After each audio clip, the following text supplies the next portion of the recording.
Thank you, William, for your kind presentation. I'd like to thank likewise Elena for this opportunity to come back to the UK.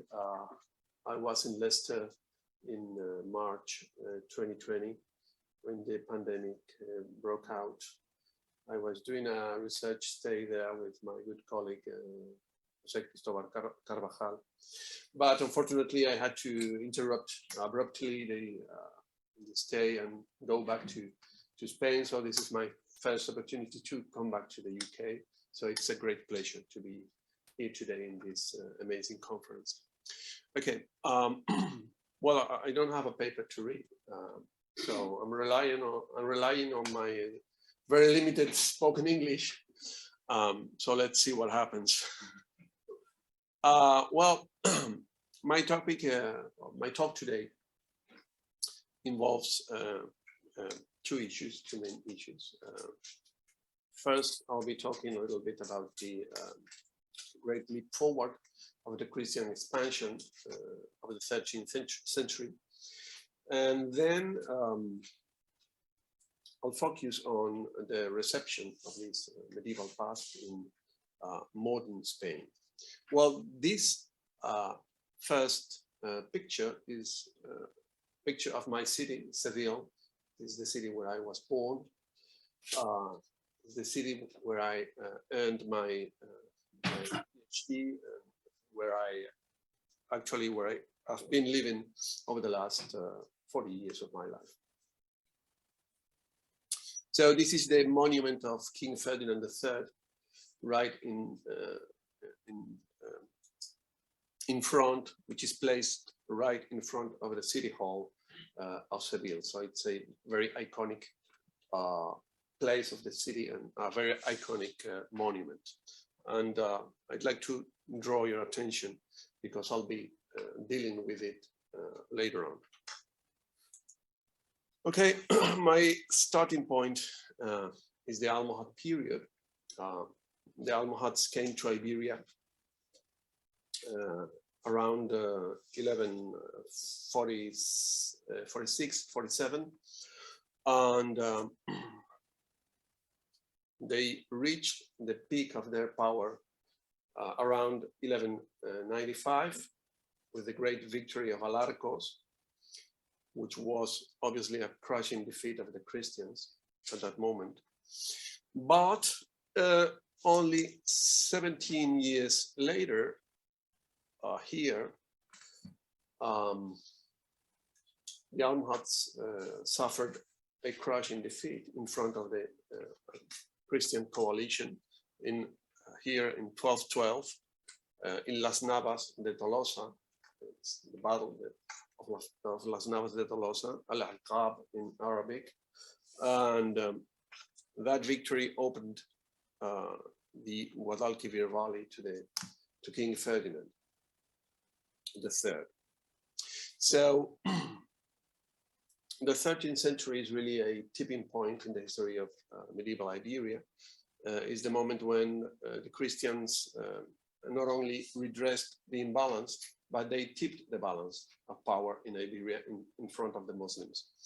So as we can clearly see in the map, the Christians took over many territories across Iberia over the 13th century, starting from what is today Extremadura, the kings of Leon, the kings of Portugal in what is today southern Portugal, the kings of Aragon, of course, in the easternmost part of Iberia, including Valencia and first the Balearic Islands. And then obviously, as I said, King Ferdinand III accomplished a great success, taking in a row the cities of Cordoba in 1236, then Jaén in 1242, and then especially Seville, which was back then the most important Iberian city. Then his son and successor, King Alfonso the Wise, Alfonso X, took Niebla in 1262, which is obviously a smaller town, but it was the capital city of that territory, the territory of Huelva, precisely, back then. And then also the city of Jerez in 1267. These two were the most important achievements of King Alfonso in front of the Christians. And then finally, his son and successor, Sancho IV, he took Tarifa in 1292, thus reaching the southernmost tip of Iberia, which is the Strait of Gibraltar, an extremely strategic territory, because obviously all Muslim powers always came to Iberia from northern Africa. So controlling the Strait of Gibraltar, the ports of the Strait of Gibraltar, that means basically Tarifa, Gibraltar itself, and Algeciras was a major concern for the kings of Castle.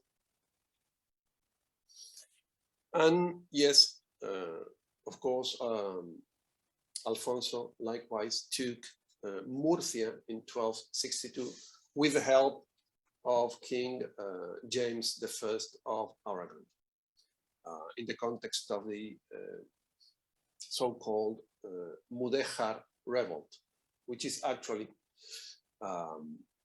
the earliest war between Castle and the Nasrid Emirate of Granada, which involved the participation of the Muslims from the Guadalquivir Valley and Murcia.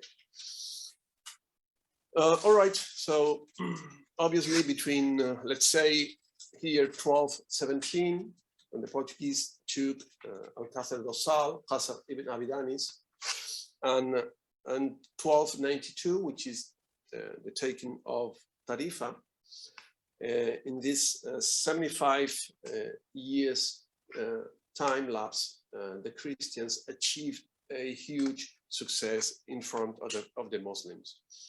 So in this map, we can see perhaps a better picture of the landmass that the Christians took over during this process.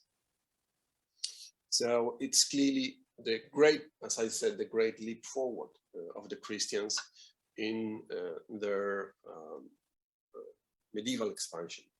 So that the Muslims became much more limited in their territorial presence in Iberia, because they only got left the lands of the Nasrid Emirate. And well, in this figure, I've tried to present a more specific detail of this expansion. So in this, as I said, over these 75 years time lapse, the Christians took over nearly 150,000 square kilometers, which is roughly 1/3 of the whole Iberian territory. If we want to compare, for example, that this is nearly half Italy, is a little bit more than what is today Greece, and is nearly double than is today Ireland. So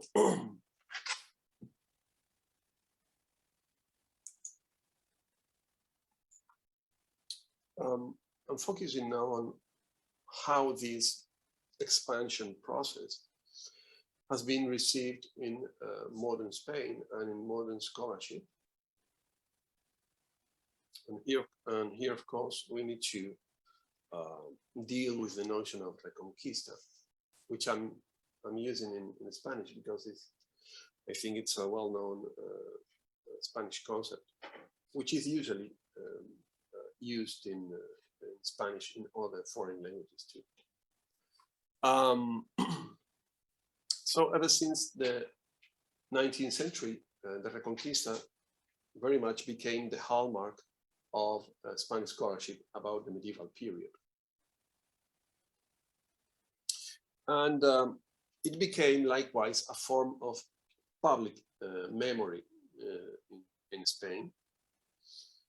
On the slide, I'm presenting here this monument of King James I of Aragon, who took over Valencia in 1238, and then over the Balearic Islands. So in this monument, he is described very much as the liberator of the city. On the day of Saint Denis, October 9th, 1238, he entered Valencia victoriously and set it free from the Muslim yoke. This is the inscription on one of the sides of the monument. So obviously here, I think the idea of liberation and the idea of Muslim yoke are the two sides of the same coin, the coin of the Reconquista. So in this regard, I think this notion involves very much a one-sided view, rather biased approach to medieval Iberian history, because it's drawing basically, this notion draws basically on the Catholic narrative, as we can see here in this monument. So the idea of King James as the liberator very much corresponds to this, the narrative of the victors in this case, which is the narrative of the Catholic monarchy, in this case of Aragon. So the influence of this approach, of this, what we may call this Reconquista approach, has been really pervasive in Spain, not only in Spanish scholarship, but from a more general perspective. So I'm presenting now some instances of how the Reconquista has been played out as a form of public memory in modern Spain, in present day Spain. And I'm starting with the case of the community of Valencia, precisely, in which they celebrate October 9th, ever since the beginning of the democratic period. As you all probably know, Spain is structured in the so-called comunidades autónomas, so autonomous communities. So the community of Valencia every year celebrates his, I wouldn't say national day, perhaps, but its local day, the day of the community of Valencia, is October 9th, which is the date of the taking of the city of Valencia by King James I. So this celebration obviously involves the participation of public officials. Yep. Can you talk a little bit closer to here? I'm going to raise the volume here. So you have a message from Zoom saying that the volume is a little bit down. All right. It's understandable, but... Okay, thank you. So this celebration, as I was saying, involves the participation of public officials, and it includes, as we can see here, a public ceremony, a wreath-laying tribute to the King James I. This is actually the monument that I was mentioning before. So in this regard, we may say that this notion of Reconquista has a public and institutional role in present-day democratic Spain. So it's not only something from the past, from the 19th century, but it continues to be influential nowadays in Spain. Well, and I'd like to draw your attention also to another point here, because traditionally, Reconquista has been a very cross-cutting concept. Initially, in the 19th century, it was shared by both conservatives and liberals. And this is, I think, one of the main bases of the great success of this notion. Over the 20th century, obviously, Franco made an intense political use of the notion of Reconquista, and that maybe turned the notion of Reconquista something more close to the conservative values. But still, as we may say here in this slide, it continues to be a reference not only for conservative groups. In this case, still in Valencia, the local government had to pull back an advertising campaign in which the Muslims were compared to COVID, saying that, well, the COVID was as powerful an enemy as that of King James had to fight over the medieval period.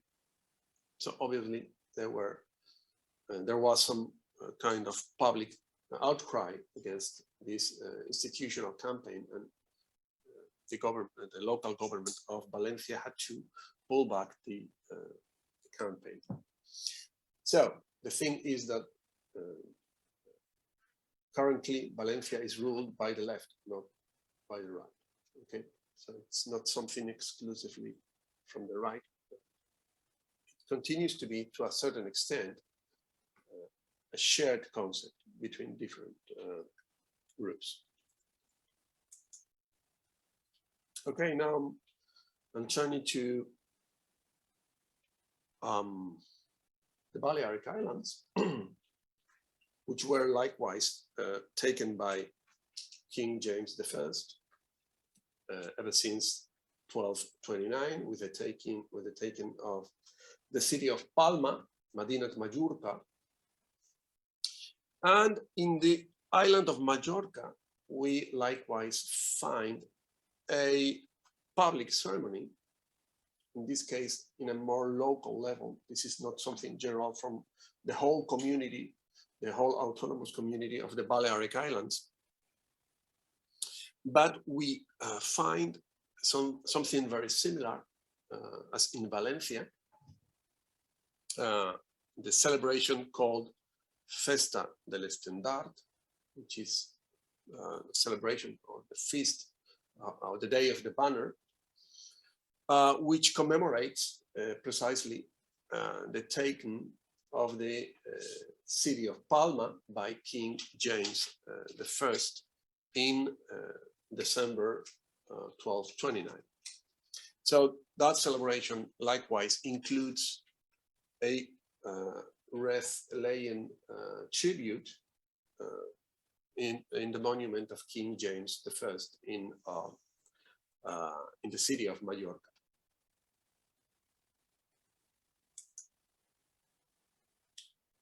Well, I think this is another interesting point, because this celebration in particular, in the year 2008, was recognized as a, let's say, a form of,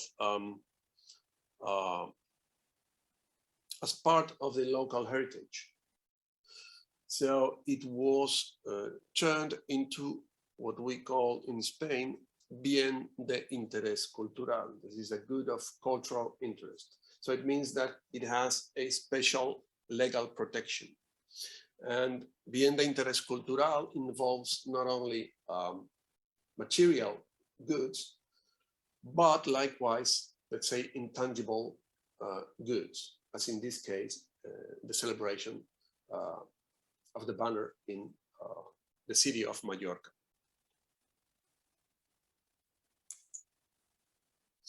Well, this is another striking, perhaps a little bit striking, because traditionally the notion of Reconquista has been connected to Spanish nationalism. So actually it is the product of Spanish nationalism. And in this regard, I said before that it is actually the hallmark of traditional Spanish scholarship. But in this particular case, we find sectors of Catalan nationalism that draw on the notion of Reconquista as the origins of the nation.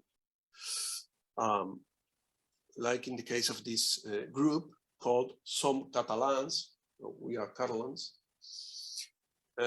where they say that the Catalan countries, what they call the Catalan countries, the Països Catalans, is a nation born out of the fight against Islam. Whereas this is literally a very similar principle or notion, sorry, in Spanish scholarship, which considers that Spain is a nation shaped against Islam. This is a very common idea, for example, in 19th century Spanish scholarship, well, 19th century and even 20th century, and even 21st century in some cases. So in this case, we find this same idea in the case of Catalan nationalism, which is a bit striking because Spanish nationalism and Catalan nationalism are supposed to be totally opposite. Well, the main difference is that while this idea, I think it's merely a fringe approach in the case of the Catalan nationalism, it is not in the case of Spanish nationalism, where it is much more mainstream, let's say. So that's, I think, the most important difference of this re-engineering of the notion of Reconquista in the case of Spanish nationalism and the Catalan nationalism. Well, over the last years in Spain, we have seen how this narrative of the Reconquista gained traction among different sectors, especially in the most conservative sectors of Spanish society, and very closely associated, as I said before, with Spanish nationalism. So I'm turning now to the case of Murcia, which, as I said, was taken by King, was first taken by King Ferdinand III in 1243, but then it was completely seized by King Alfonso in 1262. So last year, actually, this political organization, Vox, called Vox, claimed the Day of Murcia to be celebrated in February 2, which is precisely the day of the taking of Murcia by King Alfonso. So they wanted to shift the Day of Murcia from the day which is celebrated currently, which is, I think, in June, to February 2. So making it coincide with the medieval conquest of Murcia. Well, this is not by any chance an isolated case, because we find something very similar, for example, in Andalusia. I'm bringing here this tweet by a Spanish politician, Santiago Abascal, which is the leader, actually he's the leader of this political organization, in which he is challenging the role of Blas Infante as the founder of Andalusia. Okay, Blas Infante is the founder of Andalusian nationalism. in the early 20th century. So the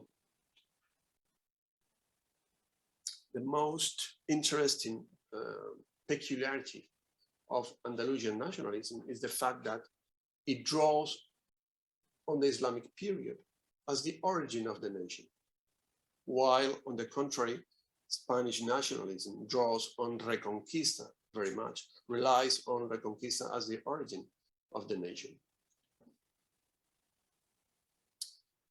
So Blas Infante was killed in 1936 in Seville, precisely, upon the outbreak of the Spanish Civil War by the Francoist forces. So he's a victim of the coup d'etat of Franco and of the Spanish Civil War. Well, in this tweet, Abascal, as I said, challenged the role of Blas Infante, who was recognized institutionally in Andalusia as the father of the Andalusian homeland. I think this is the expression which is used in the current constitution of Andalusia. Okay, local regulation. He was recognized as such by the Andalusian parliament early in the modern democratic period. So here he is challenging this role of Blas Infante as the founder of, or the father of Andalusia, as he was, as I said, he was recognized as the father of Andalusia. And he said that Andalusia's father is not Blas Infante, but King Alfonso VIII, the victor of Las Navas de Tolosa in 1212, King Ferdinand III, who took Seville in 1248, and Queen Isabella, who together with his husband Ferdinand of Aragon took Granada in 1492. So obviously he's relying on the notion, the narrative of the Reconquista as the origins of Andalusia, and not in Blas Infante as the founder of Andalusian nationalism. Okay, by the same token, a couple of years ago, this political organization claimed the Day of Andalusia again to be celebrated on January 2 instead of February 28th, which is currently the Day of Andalusia. And they claim to be celebrated on January 2, obviously because this is the date of the taking of Granada by Queen Isabella and King Ferdinand. So this is the end of the Reconquista, all right? It's the taking of the last Islamic stronghold in Iberia. So that gives us, I think, a clear vision of how this, they're trying to bring this narrative of the Reconquista to the institutions, to the public institutions, so that this narrative becomes sort of official narrative of the history of Spain and its different territories.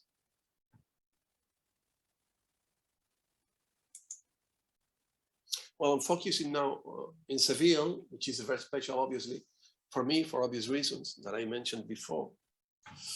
And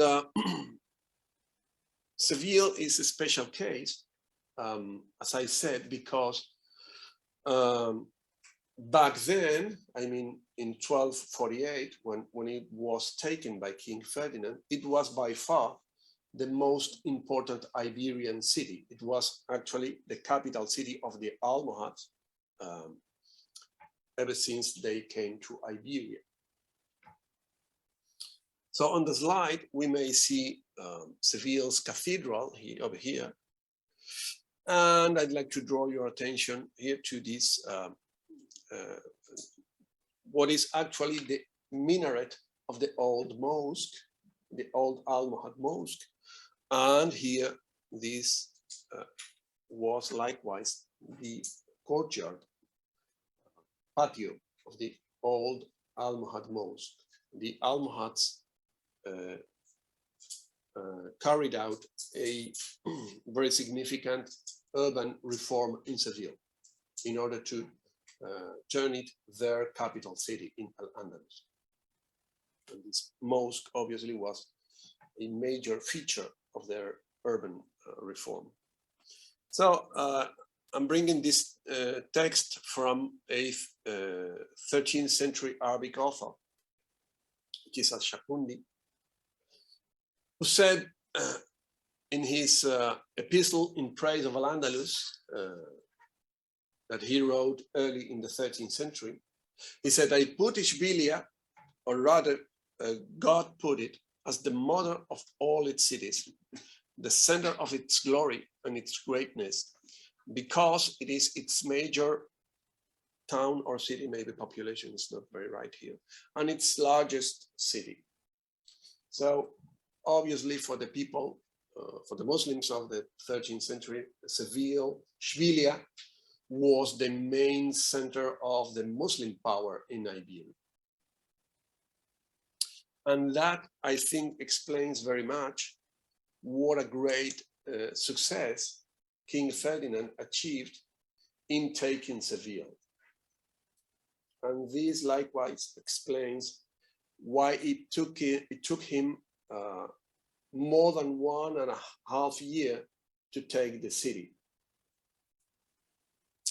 And indeed, I think that explains why he chose to be buried in Seville. Actually, he was buried in the Almohad mosque, which was not anymore a mosque, obviously, ever since 1248. It was turned into a Christian Catholic church. But the building of the mosque remained largely untouched until the early 15th century. So he was buried in a building that was previously an Almohad mosque. And this is the 4 languages inscription in his burial place or his tomb, his grave, which includes the same text, almost, in 4 different languages, in Castilian, in Latin, and as we see here on the slide, in Hebrew and in Arabic. So this is a unique feature, I think, of King Ferdinand that we may not find in any other medieval European king. Although I have to say that I think this passed rather unnoticed in many of the scholarship about medieval Iberia and King Ferdinand more specifically. Elena, how? 4? Oh my God. All right, so in Seville, there are 2 main ceremonies, commemorations, dealing with King Ferdinand. Every May 30th, the body of King Ferdinand, which is still buried in Seville's cathedral, is publicly showcased in the cathedral, so the people of Seville can pay him tribute, because he died, obviously, on May the 30th. So his mummy is preserved well, in a reasonable, good condition, and it is showcased every year to the people of Seville. Then there is a second commemoration in Seville, which takes place every November 23rd, which is the date of the taking of Seville. And this commemoration takes place within Seville's cathedral and involves the participation of the officials of the city, the mayor of the city in this case here, who is holding Saint Ferdinand's sword called Lobera, right? So this is a, let's say, mixed Catholic public commemoration, while the other one is more exactly a religious celebration, right? But this is a mixed up of religious, Catholic, and public celebration. Okay, over the last years, we have, let's say, a third form of commemoration in Seville, which is, we may say, some sort of popular celebration promoted by a so-called cultural association, Ferdinand III, which includes parading for the streets of the city and paying tribute to King Ferdinand. This is the monument that I mentioned at the beginning of my talk, including this banner, which reads Ferdinand III, Patron and Liberator. Again, the same as in the case of Valencia, as I mentioned before. Well, I'd like to draw your attention to these people holding torches here, which perhaps reminds of, I don't know, it's a bit unsettling, maybe, I don't know. But, well, this is, as I said, something newer. This is something popular. This is not an institutional commemoration. Okay, now to wind up this lecture or this talk, I'd like to focus a little bit on scholarship, because as I said, obviously Reconquista played a very influential role in Spanish scholarship. This is the case of Claudio Sánchez Albornoz, which in all likelihood is the most, one of the best representatives of traditional Spanish scholarship, and to be sure, the most vocal representative of the notion of Reconquista, which he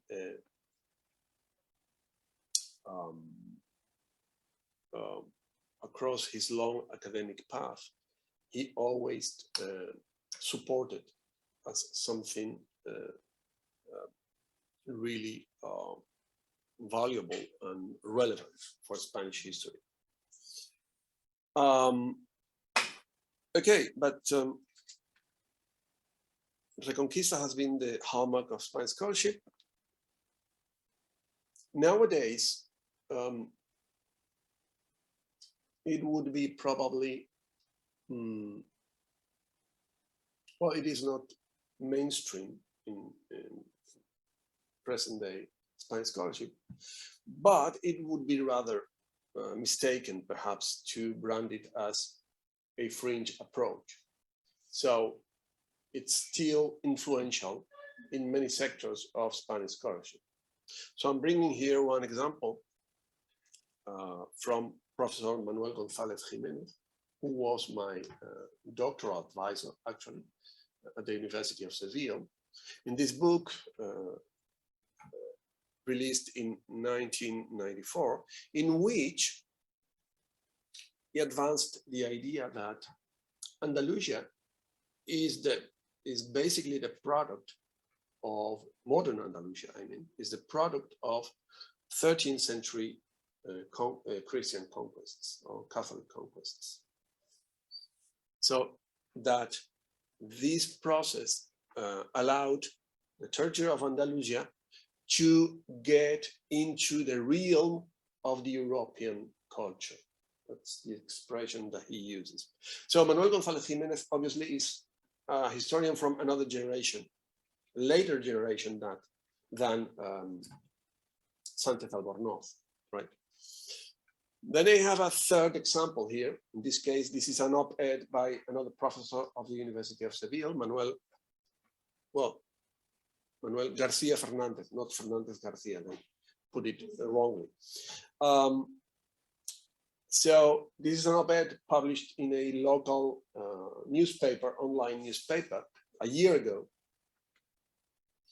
where he emphasized basically the same idea.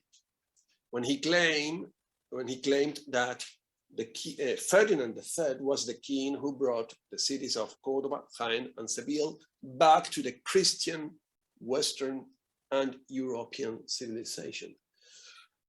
So, what I'm wondering here, and I'm going to finish with this last thought, is to what extent this notion of Europe is a valid notion. I mean, to what extent this narrative is fueling, whether directly or indirectly, the idea that Europe is an exclusively white and Christian continent. So to what extent the cities of Córdoba, Jaén, and Seville were not part of Europe. Why? Because they were Arab and Islamic? Well, I find this notion a bit, as I said, a bit unsettling and perhaps even disturbing and baffling. But I think this is something maybe open to discussion. Thank you very much.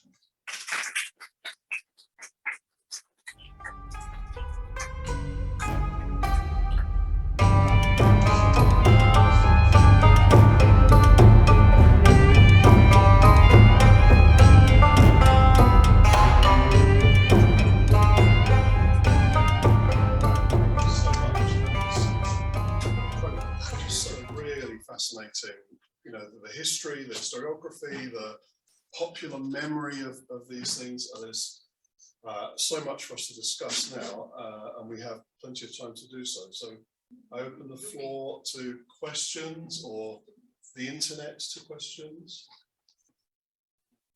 Yeah, questions around the body of so it is adored as a worship, as a relic, or there is He's a saint. He's a saint. So is there any, or has been in the past, worship as a relic, but without thaumaturgic or okay. Not a specialist on this issue, but yes, he was considered a saint over the medieval period, and somehow his son Alfonso promoted this cult of Ferdinand as a thaumaturgical figure. Well, not really thaumaturgical, I think. I know that in 17th, 18th century, it's true that after the display of Ferdinand, there were a lot of people kissing him. Well, you're going to be healed if you kiss a corpse. Not a great idea, especially it's maybe a Sunday.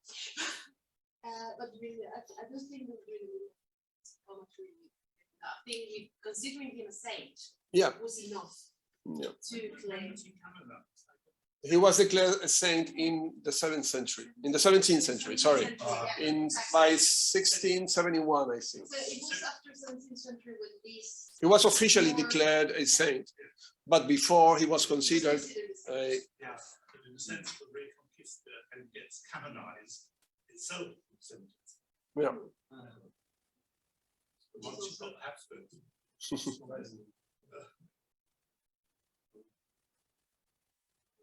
And yeah, the other question related to this is, has been this 30th of May reclaimed or taken by modern political parties? Yeah, sure. As something. Yeah, because nowadays You know, this is a tricky question.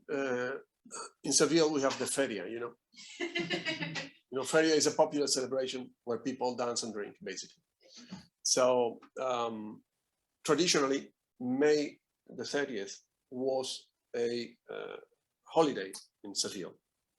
But a few years ago, they took this day and put it in the feria. They changed it, the holiday, took it from the day of Ferdinand and brought it to the feria. So they can have one more day free to go to dancing and drinking. So that created a bit of controversy because these groups are saying that you're not paying tribute to King Ferdinand by taking out his celebration as a holiday, as a local holiday in Seville. Yeah. That was fascinating. It set me thinking about all sorts of things, because you're talking about Reconquista as something in a very modern context. And I was wondering just how appreciations have changed over time, because my memory of the old royal titles to Alfonso XIII is that, in a sense, the kings saw themselves as heirs to the Muslim rulers, that Spain itself didn't exist, that he was king of Seville, king of Murcia, king of Granada, separately in the title. So although we say Castile and Aragon, those were still the very small regional kingdoms. And you got that appropriation, acquisition, whatever you want to call it, of Islamic culture maintained in Seville. Pedro I, I was saying yesterday, and the way the Alhambra is simply taken over initially by Ferdinand. Again, it's Charles I, Charles V, who plonks his carbuncle in the middle of Cordoba Cathedral. It's he who plonks his own palace in the middle of the Alhambra. So you've got a sort of transition coming there. I just wonder whether there is a real break in appreciations of where the Reconquista fits in. And your comment about Catalonia struck me, because that sense of separation, that sense of difference, the war against Islam there is not reconquest, it's holding back. The common Catalonia is the frontier. I wonder what happens in Galicia, because that's where it all starts.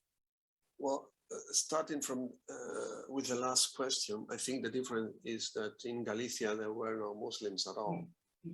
In Catalonia there were Muslims. Even in Barcelona and in Girona there were Muslims.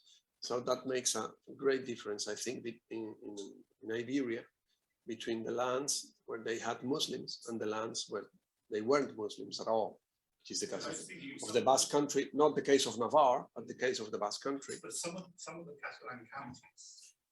Yes, yes, but I think there is a big difference here. The way in which the presence of Muslims influences the modern nationalist thinking in Spain, particularly. That makes a big difference between the cases where there were Muslims and the cases where they weren't Muslims at all.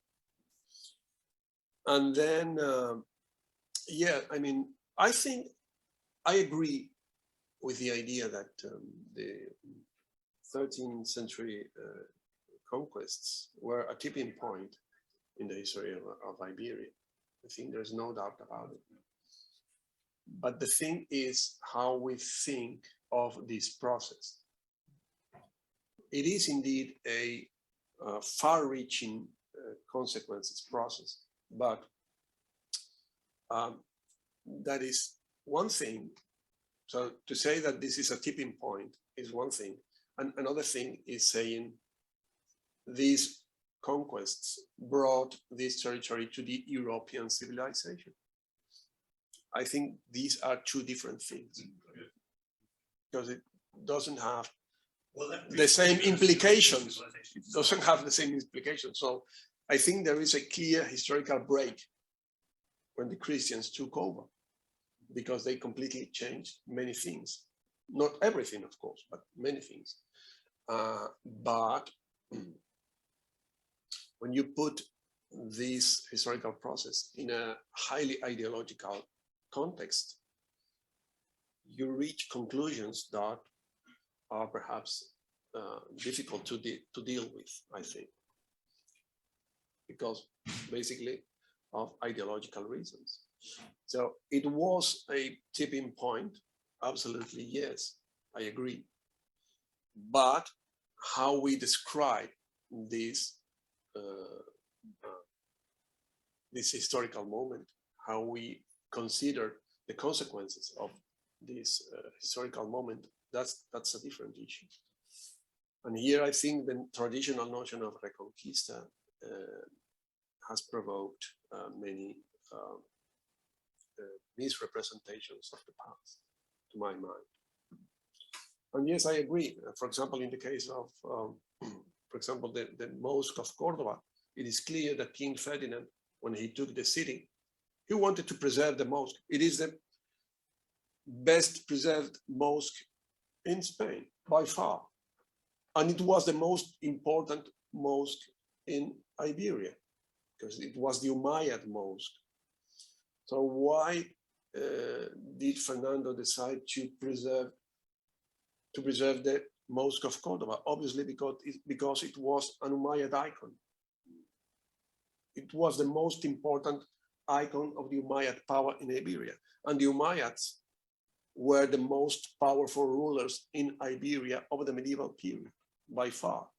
In a short period of time, but they were the most powerful, because they ruled 2/3 of Iberia, roughly. So obviously King Ferdinand decided to preserve that mosque because it was the sign of his victory over this terrible rival, which were the Muslims. So this is this sense of appropriation, of now this is mine. It's no longer yours, but now it's mine. So yes, but around the mosque, there are obviously many other issues that We have time for another question, and I think Daniel wants to intervene. Can you also intervene, please? Can you hear me? Yes. I was listening carefully to this and fascinated by the presentation, and of course some of the images that you have shown us are more than a little unsettling.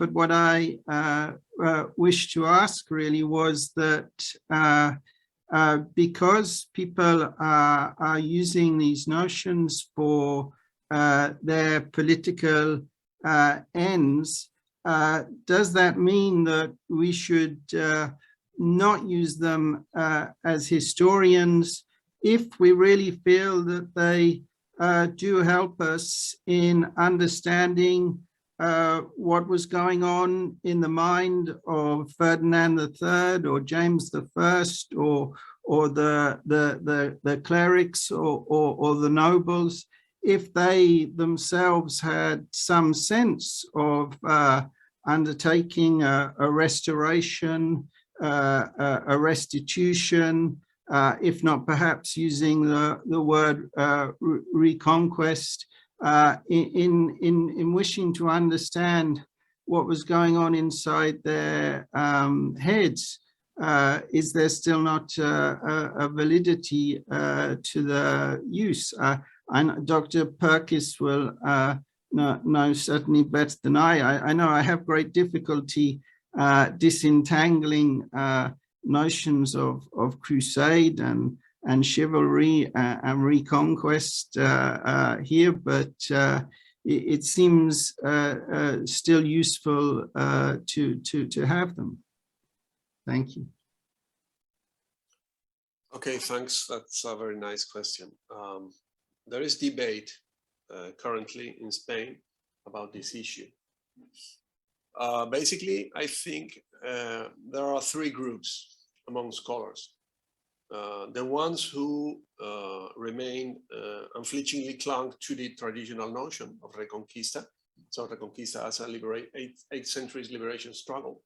These are the more traditional groups, minority groups nowadays. There is a second group which considers that Reconquista is still a valid scholarly notion, but once stripped away of its ideological burden, if possible. Then there is a third group which rejects openly the notion of Reconquista because they think it's impossible to get the notion stripped away of all its ideological burden. What does that mean? I mean, they reject the notion of Reconquista, meaning, coming back to what Damien asked, does that mean those scholars that reject the notion of Reconquista reject the idea that clerics, warriors, kings were animated by ideas of liberation? No, not at all, not at all.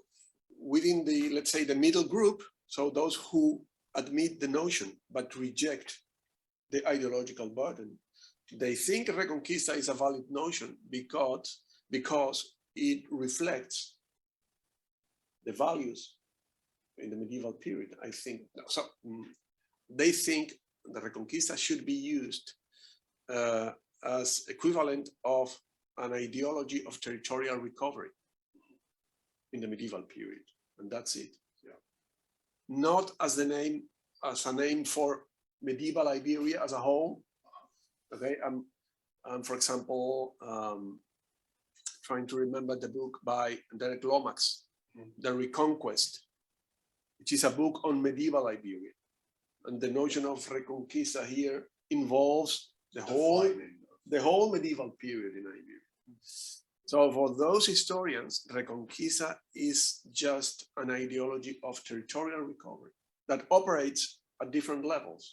No, there is no one single ideology of Reconquista. There are different ideologies of Reconquista.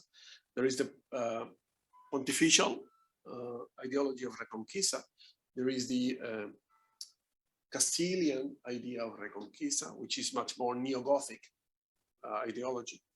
Then there is the Hispanic Reconquista, and there is, which is prevalent in the Crown of Aragon. And then there is the Carolingian Reconquista, because the Carolingians actually were the first in taking lands of the Muslims in Iberia. When they took Gerona in 785, when they took Barcelona in 801. So the Carolingians were the first in taking lands to the Muslims in Iberia before the Iberian kings. Okay, so there are different levels of this ideology of recovery. There's no one single Reconquista. There are Reconquistas in plural. So this is more or less the situation currently in Spanish scholarship about this matter. You're looking at me, someone interrupt that. William, sorry, just maybe it's an eighth question, but is there any contemporary use in the Middle East? The word Reconquista is hardly used in the medieval period, but there are obviously other notions that express the notion of recovery, because this notion is clear, existed. This notion existed, obviously, in the medieval period. The notion of retaking something that was lost with the Muslim conquest of 711. But the thing is that the notion of Reconquista involves a nationalist element, which is an 8 centuries long liberation struggle in which Spain was shaped as a nation against Islam. Okay, this doesn't exist. This nationalist element doesn't exist in the medieval notion of Reconquista, obviously. This is the conflicting point. When you took the notion, the medieval notion of Reconquista, and bring it into a 19th century nationalist context. I know everybody's keen to have their lunch. Oh, I can see I have a hand up there as well. Can I just want, I mean, I want to flip it to the modern end of things. I'm really just statues. The coincidence of the timing of the construction of the statues, or the erection of the statues they refer to as Confederate statues, which have been torn down across America. I guess my question is, to what extent has there been hostility towards the sorts of public monuments? Like you've talked about the ways in which they're celebrated and become sites of memory and Reconquista harnessing those ideas, but are there voices in the public sphere in Spain, the academic sphere, that seeks to dismantle those statues? As far as I know, there is still no conflict in this issue in Spain. Although I remember, well, there has been some conflict, to be more precise, because, for example, one statue of Almanzor was taken out in Algeciras, where he was born, and another statue of Abderrahman III was likewise withdrawn a few years ago. But as far as I know, monuments of Christian kings so far had been, I think, in this regard, respected. I remember one case of some sort of attack to the monument of the Catholic monarchs in Granada. But that's the only thing that I heard of in this, with regard to this issue. Okay, I think we'll take the question on Zoom from Jules, and then we'll have our lunch here. So, Jules Wickard. Thank you very much. It was a fascinating presentation, and I'm sorry, I just want to wind back to close to the beginning of it, which was a wonderful map showing phases of expansion southwards. And there's clearly a considerable hiatus between 1292, which is the penultimate, the next slide on. So if we move forward a slide. Yeah, great. So 1292, which is our green band, 13th century. Clearly, we're very conscious of 1492 being a significant date. We're also conscious of the 1390s being a period of anti-Semitic activity. Is there a strong sense of the centuries passing being a key anniversary, a time for settling scores or completing unfinished business? And if so, does that add another dimension to the impulse in 1482 to take Granada? Okay, first maybe I have to say that between 1292 and 1492, obviously there were some things in between. Okay, was there, for example, Algeciras and all the cities, perhaps smaller cities, being taken by Castilian kings. So yes, there is maybe there is a gap, but not such a big gap. I mean, what I was thinking of was simply whether 1292 stands as a landmark date. Yeah, absolutely. Yes, actually, I mean, it's clear that the 1491 stands as a landmark date for anti-Semitism. It's revived in 1492, but I wondered whether in Reconquista terms, 1292 is something that people have in mind as you're coming up to the end of the 15th century, and this is the time to deal with it. I don't know, really. That's a tough one. But there's nothing you've come across from the late 15th century that kind of refers to sites that moment at the end of the 13th century as a model or an impetus for a further drive south?